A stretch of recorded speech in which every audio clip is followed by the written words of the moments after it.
Lost in space.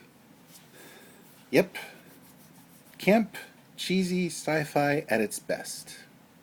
Although the nostalgia critic would have you believe it's garbage, probably because he didn't grow up with reruns of the series like I did.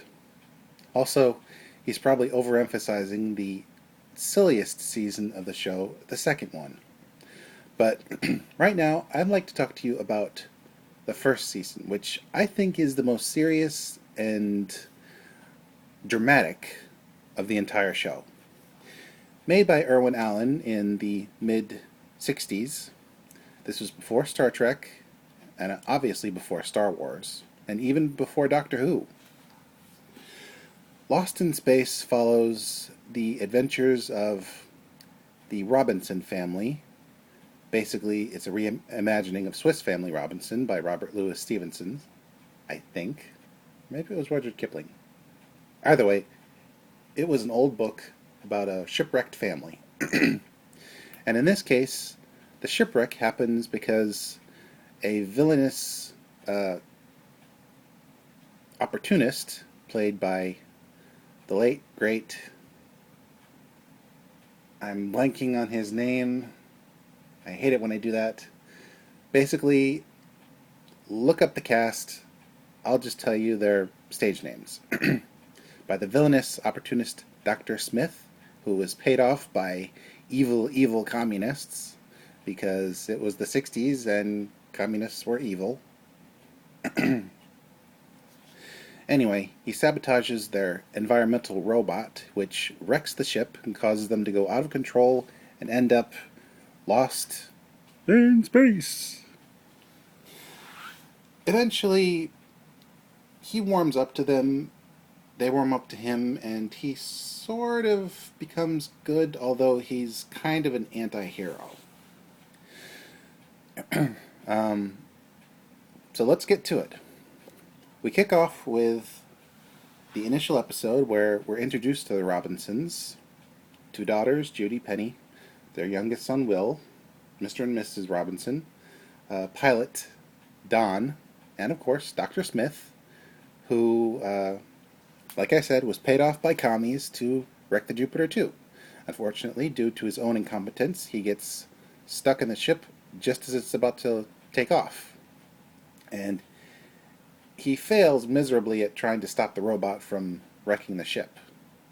And at first, I don't think the Robinsons realized that he was the one who was responsible, but the fact that he was on the ship inexplicably doesn't make for a compelling argument. Basically, episode 1 is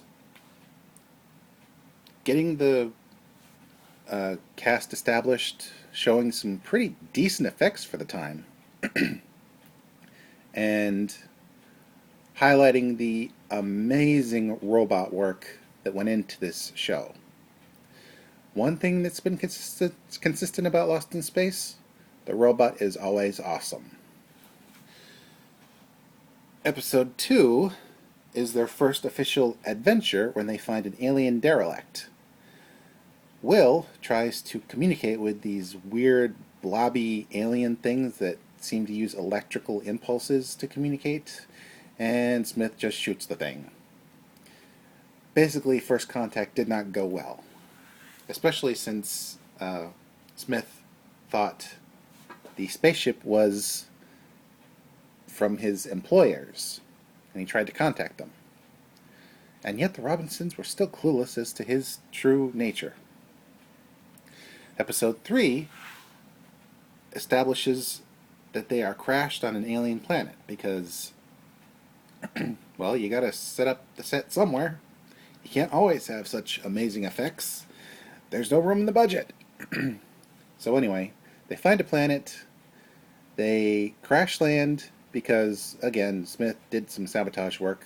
First with a pair of rocket sleeve things that attach to the spacesuit, which are completely inexplicable because you can't just stick rockets on a spacesuit and call it a day. But anyway, Yeah, they land on the alien planet that's completely uninhabited, well, unknown and uninhabited, at least by anything intelligent. And the next episode gives us the first proper uh, encounter with alien life, namely a Greek cyclops. You heard right, a Greek cyclops. Also, once again, Smith tries to prove that he's the bad guy by, once again, messing with the robot, and it nearly takes out Will. Luckily, Will realized very quickly that if he imitates Dr. Smith's voice, the robot will follow his orders. The next adventure takes us to an inland sea where amazingly no one got seasick. Now, the best part about the Reimagined series is they actually pay homage to this sequence. Only, well, I don't want to spoil it, but let's just say they pay homage to this sequence.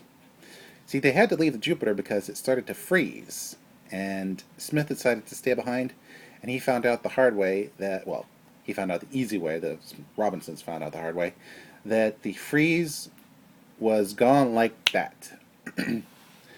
And so they had a bit of a trek to get back, but luckily it all worked out. When next we see the Robinsons and Smith, things take a turn for the slightly campy. See you in part 2.